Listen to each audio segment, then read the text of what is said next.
মুসলিম জাতির আওয়াজ এত আস্তে হবে না। মুসলিম জাতি ঘুমানো জাতি না, কথা বলেন ঠিক কিনা? মুসলিম জাতির আওয়াজ হবে সিংহের মতো। এই মুসলিম জাতি সারা জাহান শাসন করেছে।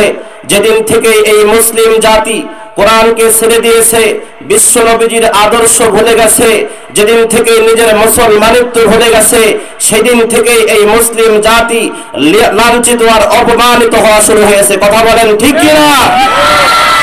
নাস্তিকতা নিপাত দিন ইসলাম জিন্দাবাদ, কোটি প্রাণে একই আওয়াজ। কথা বলেন ঠিক কিনা?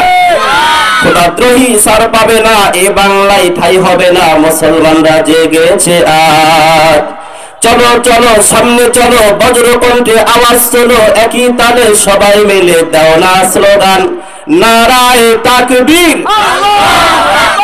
নারায়ে তাকবীর, দিন ইসলাম, দিন ইসলাম, নারায়ে তাকবীর। ইসলামেরই জন্য দেশের হয়েছে জন্ম, ইসলামেরই বিরুদ্ধে গেলে দেশ হবে ভিন্ন। কথা বলেন ঠিক কিনা? ইসলামেরই বিরুদ্ধে যারা নিয়েছে অবস্থান, এই বাংলায় ঠাই হবে না, যাও হিন্দুস্তান। কথা বলেন ঠিক কিনা? যাও হিন্দুস্তান। চলো চলো সামনে চলো, বজ্রকণ্ঠে আওয়াজ তোলো, একই তালে সবাই মিলে দাও না স্লোগান, নারায়ে তাকবীর, নারায়ে তাকবীর। আসতে পেরে খুশি না বেজা? এটা কোরআনের মাহফিল। কিসের মাহফিল? কোরআনের মাহফিলে কোথায় থেকে আলোচনা হবে? শুধু মানলেই হবে না, শুধু নিজেই মানবো না, রাষ্ট্রীয় কোরআনের হুকুমত কায়েম করতে হবে। কথা বলেন ঠিক না? আজকে যদি আমাদের সমাজে কোরআনের আইন থাকতো, তাহলে বিভিন্ন ব্রিজের রড নেতাদের পেটের মধ্যে যাইতো না। কথা বলেন, কথা বলেন। ব্রিজ তো খাইছে খাইছে, ইতিমখানা মসজিদ মাদ্রাসারও খাওয়া শুরু করেছিল। কথা বলেন ঠিক না? এমন ভাবে আটকে গেছে, পালানোর রাস্তা খুঁজে পায় নাই। কথা বলেন ঠিক কিনা? এখান থেকে শিক্ষা নেওয়ার দরকার। যারা উলামায়ে কেরামদেরকে মুসলমানদের প্রতি জুলুম করবে, বিনা অপরাধে কোরআনের কথা বলার কারণে উলামায়ে কেরামদেরকে জেলখানায় বন্দী করবে, ফেরাউন বন্দী করেছিল, টিকতে পারে নাই। এখান থেকে আমাদের শিক্ষা নেওয়া দরকার। এই বাংলার জমিনে পালায় গেছে, সে উলামায়ে কেরামের প্রতি জুলুম নির্যাতন করেছে কি করে নাই? আল্লামা দেওয়ান হোসেন সাঈদীকে জেলখানায় হত্যা করেছে। কথা বলেন ঠিক কিনা? এই বাংলাদেশে যারা রাজনীতি করবে, তাদের এখান থেকে শিক্ষা নেওয়া দরকার। যারা এই জুলুম করবে, তাদের স্থান বাংলার জমিনে হবে না। কথা বলেন, কথা বলেন। তাহলে কোরআনের মাহফিল, কোরআন থেকে আলোচনা শুনতে রাজি আছেন তো ইনশাআল্লাহ? নাকি মনে করলেন হুজুর আপনি বগুড়া থেকে আসছেন? ছোট্ট একটা উদাহরণ দিয়ে আলোচনা শুরু করি, শুনবেন? শুনবো ইনশাআল্লাহ।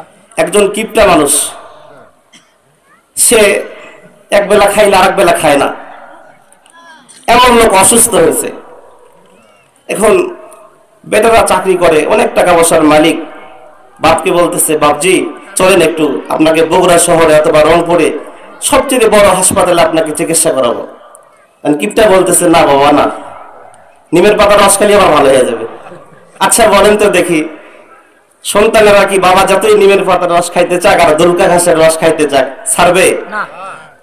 এখন ধরে বেটলে জোর করে নিয়ে গেছে ডাক্তারের কাছে।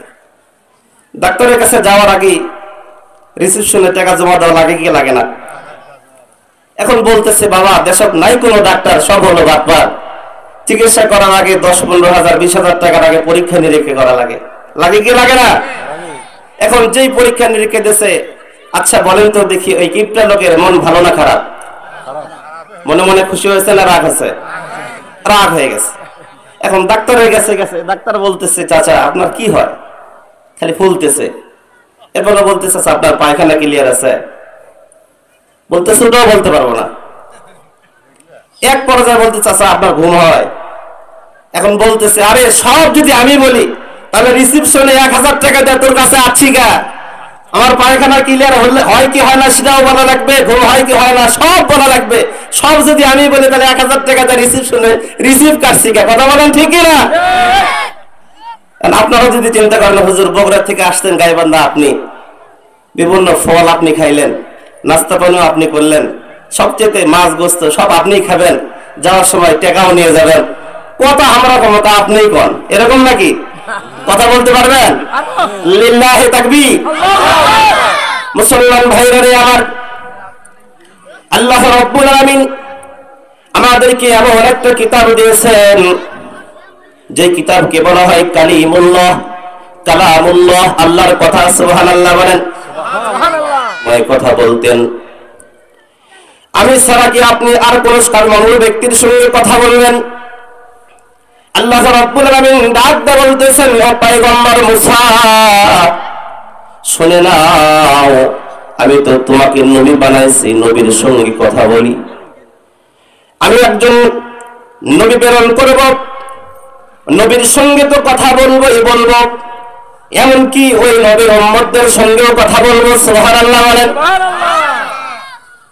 আল্লাহ রাব্বুল আলামিন ডাক দিয়ে বলতেছেন, ও পয়গম্বর মুসা,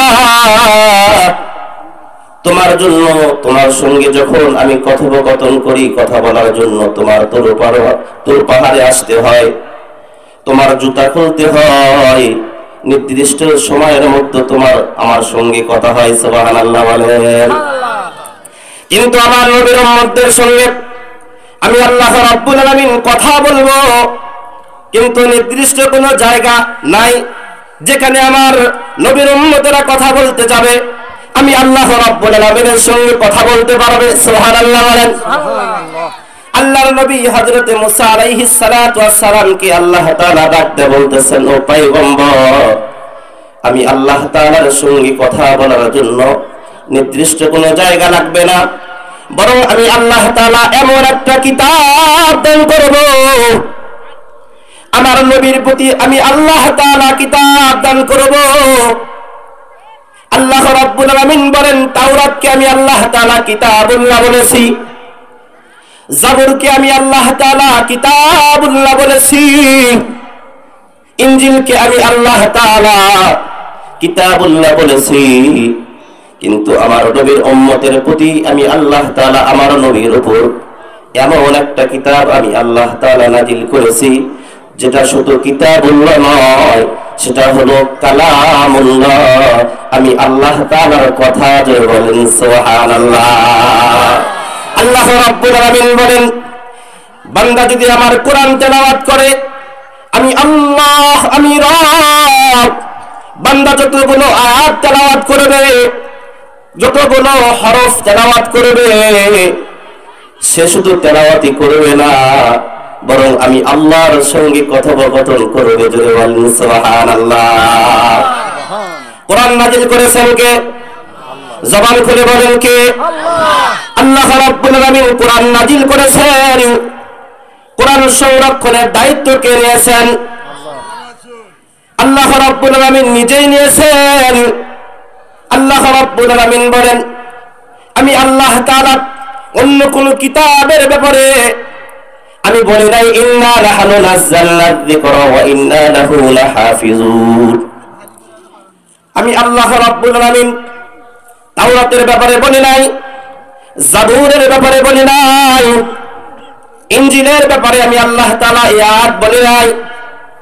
কিন্তু আমার হাবিব, আমার দোস্ত, আমার মাহবুব, আমার প্রিয় হাবিবের প্রতি আমি আল্লাহ তাআলা যে কিতাব নাযিল করেছি, ও মুসলমান ইমানদার, আল্লাহ রাব্বুল আলামিন বলেন, এই কিতাবের সংরক্ষণ আমি কোন রাজা বাদশাকে দেই নাই, আমি কোন নেতাকে দেই নাই, কোন এমপি মন্ত্রীকে দেই নাই, বরং এই কোরআনের সংরক্ষণের দায়িত্ব আমি আল্লাহ নিয়েছি। যে বলেন সুবহানাল্লাহ।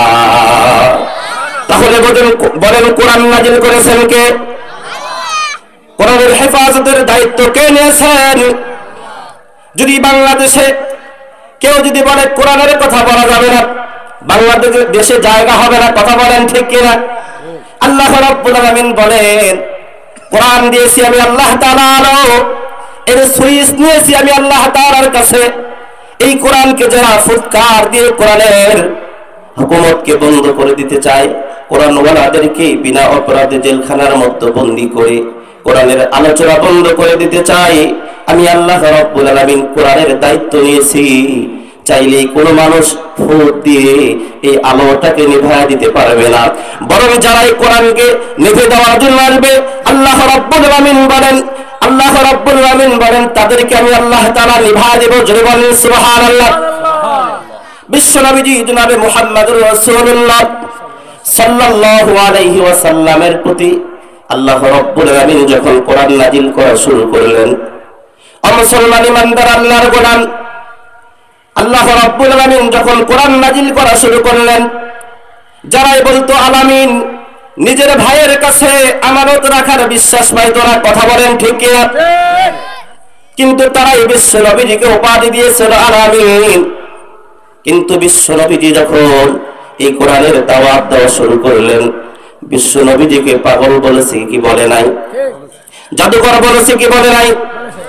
কিন্তু আল্লাহ রাব্বুল আলামিন বিশ্ব নবীজিকে জানায় দিলেন, ও পয়গম্বর, তারা আপনাকে মাজনুন বলে আপনি চিন্তা করেন না। আমি হলাম রব্বুল আলামিন, আমি আল্লাহ রাব্বুল আলামিন আপনার নামটা ঘোষণা করলাম। আপনি পাগল নন, আপনি জাদুঘর নন। সূরাতুল কলমের মধ্যে আল্লাহ তাআলা কলমের কসম খেয়ে বলেন, নুন ওয়াল কলামি ওয়া মা ইয়াসতুরুন। আল্লাহু আকবার বলেন। মা আনতা বিনি'মাতি রাব্বিকা বিমাজনুন। আল্লাহু আকবার বলেন। আল্লাহ রাব্বুল আলামিন ডাক দিয়ে বলতেছেন, ও পয়গম্বর, মন খারাপ করেন না। আপনাকে পাগল বলতেছে, আমি আল্লাহ তাআলা কলমের কসম খেয়ে বললাম, আমি রব আপনাকে সৃষ্টি পাগল করে করি নাই, বরং আমি আল্লাহ তাআলা আপনাকে সৃষ্টি করেছি। ওয়া মা আরসালনাকা ইল্লা রাহমাতাল লিল আলামিন।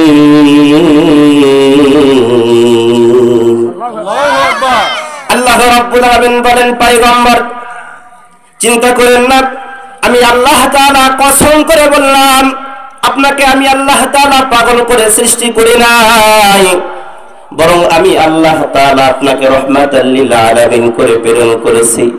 কবি বলেন, শুধু ওয়াজুদস রাহমাতাল লিল আলামিন, শুধু ওয়াজুদস রাহমাতাল লিল আলামিন, মসজিদে ও শুধু হামারো ইয়া জমিন। জোরে বলেন মারহাবা।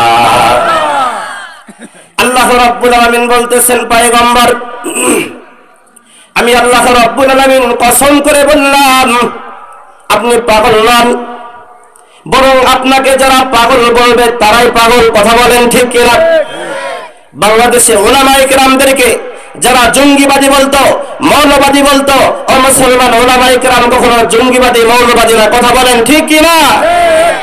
যারা বাংলাদেশের উলামায়ে কেরামদেরকে জঙ্গিবাদী বলে, মৌলবাদী বলে, উলামায়ে কেরাম দেখলেই নাক ছিটকায়, ঘৃণা করে, উলামায়ে কেরামদেরকে দেখলেই একটা ট্যাগ লাগায় দেয়, রাজাকারের ট্যাগ লাগায় দেয়। কথা বলেন ঠিক কিনা? আল্লাহ রাব্বুল আলামিনের পয়গম্বরকে জাদুঘর বলেছিল, পাগল বলেছিল। আল্লাহ তাআলা বলেন, পয়গম্বর আপনি জাদুঘর নন, আপনি পাগল নন। উলামায়ে কেরামদেরকে যারা জাদুঘর বলবে, পাগল বলবে, জঙ্গি বলবে, এখান থেকে শিক্ষা নেওয়া দরকার। বিশ্ব নবীজি যেরকম পাগল নন, উলামায়ে কেরামও জঙ্গি নন। কথা বলেন ঠিক কিনা? যারাই উলামায়ে কেরামদেরকে জঙ্গি বলবে তারাই বড় জঙ্গি। কথা বলেন।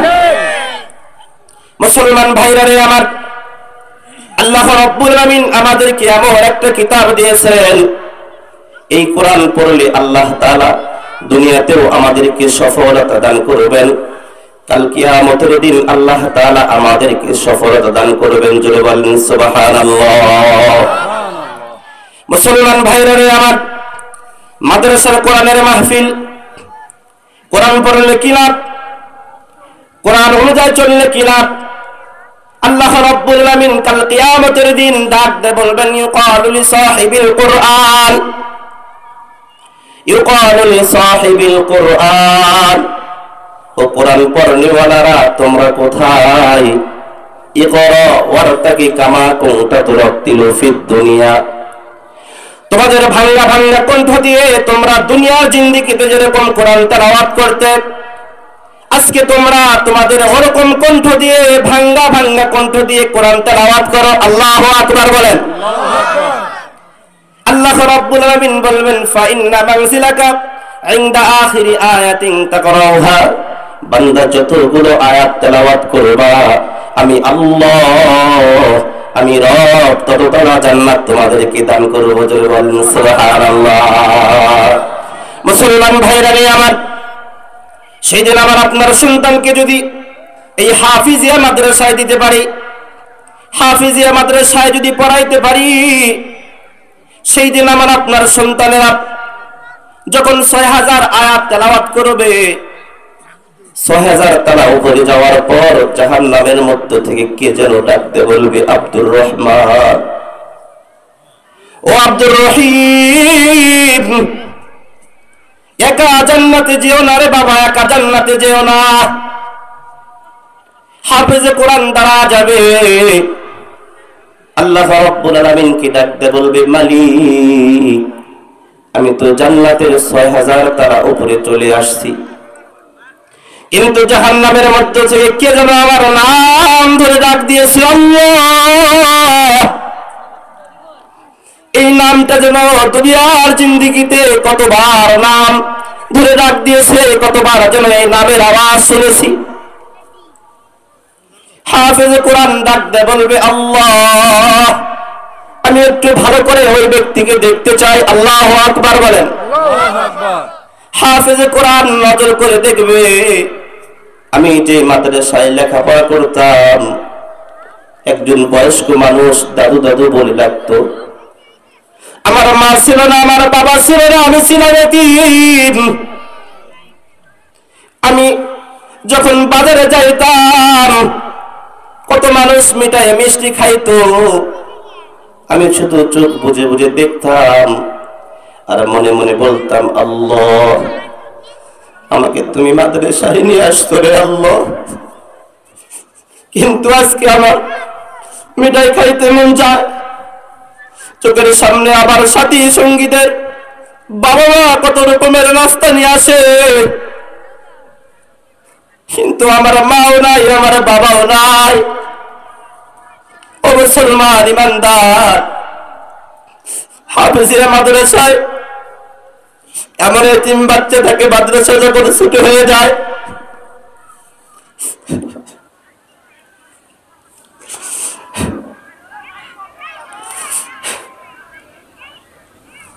মাদ্রাসা যখন ছুটি হয়ে যায় সন্তান কোথায় যাবে, কার বাড়িতে যাবে? ও মা বোনেরা, এমন সন্তান আছে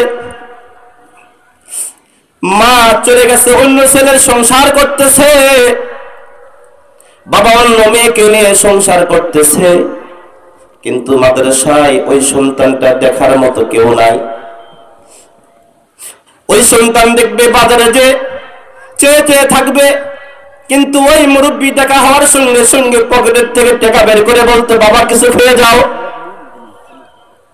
সেই দিন দেখবে, নজর করে দেখবে, আমার ওই চাচা যে আমাকে দাদু বলে ডাকতো, সেই ব্যক্তি আমার নাম ধরে বলতেছে আব্দুর রহমান। তার সমস্ত স্মৃতি মনে পড়ে যাবে। হাফেজে কোরআন হাউমাউ করে কান্না করবে, দুনিয়ার জিন্দেগিতে আমার কেউ ছিল না। আমি যখন মাদ্রাসায় লেখাপড়া করতাম এই দাদুটা আমাকে চকলেট কিনে দিত, শীতের সময় আমার দামি কোনো জ্যাকেট ছিল না, তোমার এই বান্দা আমাকে একটা জ্যাকেট দিত, সে জ্যাকেট পরে আমার শীত আমি কাটাইতাম। ও আল্লাহ, আজকে দেখতেছি সে জাহান্নামের আগুনের মধ্যে হাউমাউ করে কান্না করতেছে। আল্লাহ তুমি যদি তোমার ওই বান্দাকে জাহান্নাম থেকে মুক্ত করে না দাও, আমি হাফেজে কোরআন জাহান্নামের মধ্যে লাফ মেরে দিব। জোরে বলেন আল্লাহু আকবার। হাফেজে কোরআন ডাকতে বলবে, আল্লাহ ও মালিক আমি জান্নাতে আর যাব না, যদি জান্নাতে যাইতে হয় আমাকে যে ভালোবাসতো, আমাকে যে সহযোগিতা করত, তাদেরকে সঙ্গে করে নিয়ে জান্নাতে যাব। আল্লাহ রাব্বুল আলামিন ডাকতে বলবে, হাফেজে কোরআন তোর জাহান্নামের মধ্যে লাফ মারতে হবে না, কারণ তোর সিনার মধ্যে আছে কোরআন। তুই যদি সিনার মধ্যে কোরআন নিয়ে জাহান্নামের মধ্যে লাফ মারো, তুমি যদি সিনার মধ্যে কোরআন নিয়ে জাহান্নামের মধ্যে লাফ মারো, মুহূর্তের মধ্যে জাহান্নামের আগুন নিভায়া যাবে। জোরে বলেন সুবহানাল্লাহ। আল্লাহ রাব্বুল আলামিন বলবেন, যাও যাও, আমি আল্লাহ রাব্বুল আলামিন তোমাকে অনুমতি দিয়ে দিলাম। ওয়াসাফাহু ফি আশরাতিন মিন আহলি বাইতিহি কুল্লুহুম কদ ওয়াজাবাত লাহুন নার। আল্লাহু আকবার বলেন। আল্লাহ রাব্বুল আলামিন হাফেজ কোরআনকে বলবে, যাও যাও, আমি আল্লাহ রাব্বুল আলামিন তোমাকে অনুমতি দিয়ে দিলাম, তোমার আহালের মধ্য থেকে যাদের জন্য জাহান্নামের আগুন ওয়াজিব হয়ে গেছে, জাহান্নামের ফেরেশতারা হাতের পায়ের মধ্যে শিকল লাগায়া জাহান্নামের দিকে টেনে টেনে নিয়ে যাচ্ছে।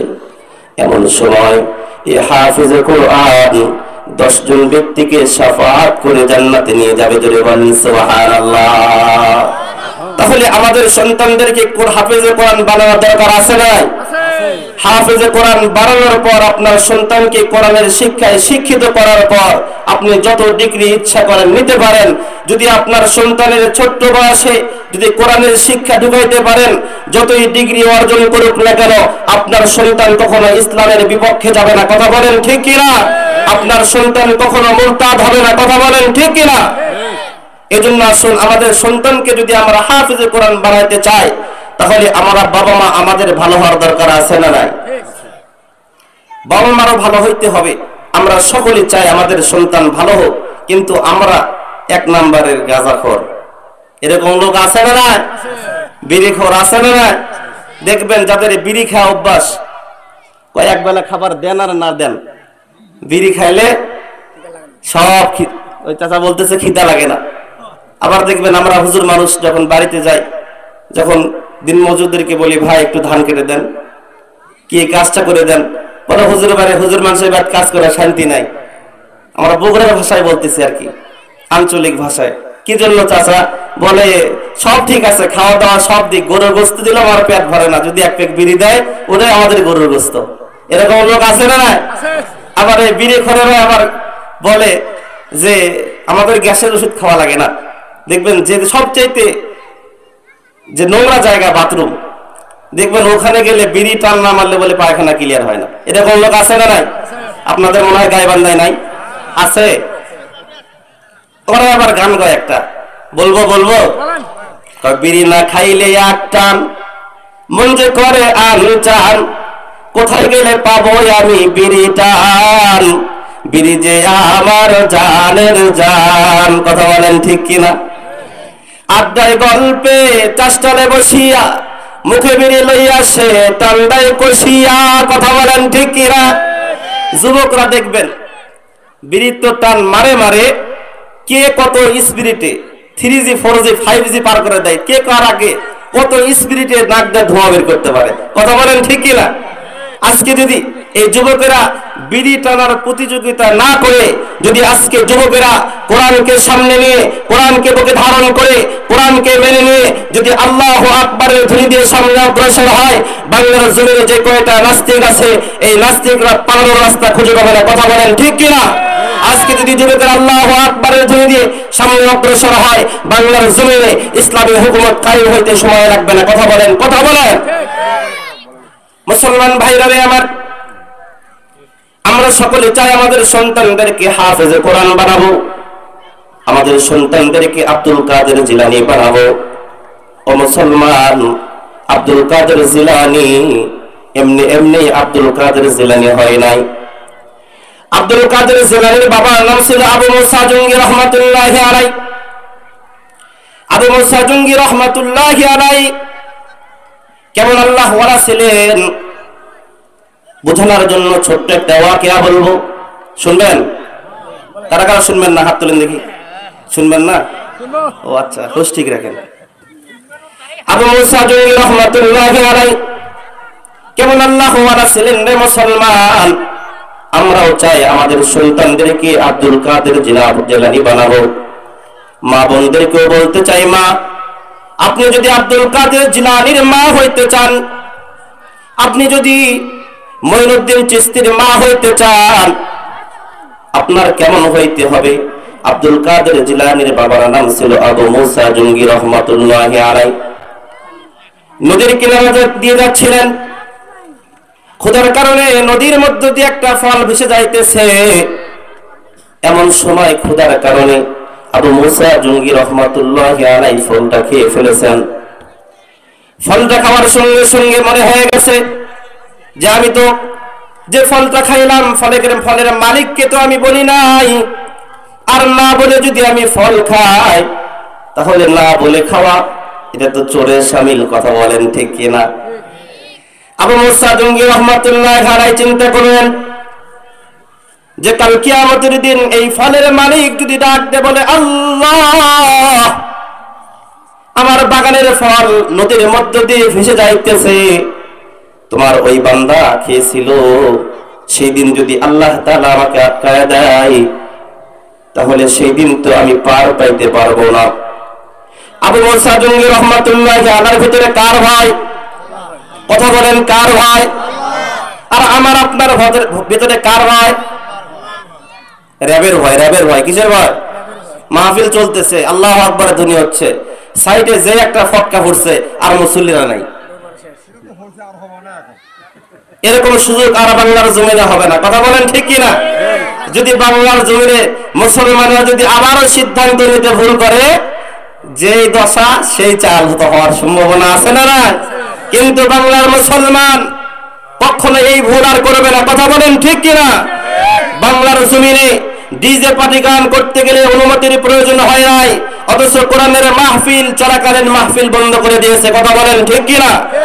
ওলামায়ে কেরামদেরকে আমার এই গাইবান্ধা জেলায় একটা প্রোগ্রাম নিয়েছিলাম, নেওয়ার সময় আমার বাপের আইডি কার্ড আমার মার আইডি কার্ড এক পিস্টেল সামনে ধরায় দিছে, বলতেছে এ করা লাগবে। আপনারা বগুড়ার মানুষ, বগুড়ার বক্তাদেরকে এমনিতেই আমরা গাইবান্ধাতে একটু ভয় ভয় করি।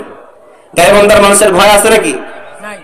এই মরবো তো আল্লাহর জন্য মরবো, জীবন যদি দিতে হয় আল্লাহর জন্য দিব, জীবন যদি দিতে হয় কোরআনের জন্য দেব। কারা কারা রাজি আছে? তো হাত তুলে আল্লাহকে দেখায়। নারায়ে তাকবীর, নারায়ে তাকবীর। কোরআন আছে যেখানে, গান বাজনা যেখানে, ঠিক আছে। মুসলমান ভাইরা রে আমার, আবু মুসা জঙ্গি রহমাতুল্লাহি আলাইহির ভিতরে কার ভয়? ও মুসলমান ইমানদার, আল্লাহ রাব্বুল আলামিন বলেন, ইন্নাল্লাযীনা ক্বালু রাব্বুনাল্লাহ সুম্মা ইসতাকামু তাতানাজ্জালু আলাইহিমুল মালায়েকা আল্লা তাখাফু ওয়া লা তাহজানু ওয়া আবশিরু বিল জান্নাতি সুবহানাল্লাহ।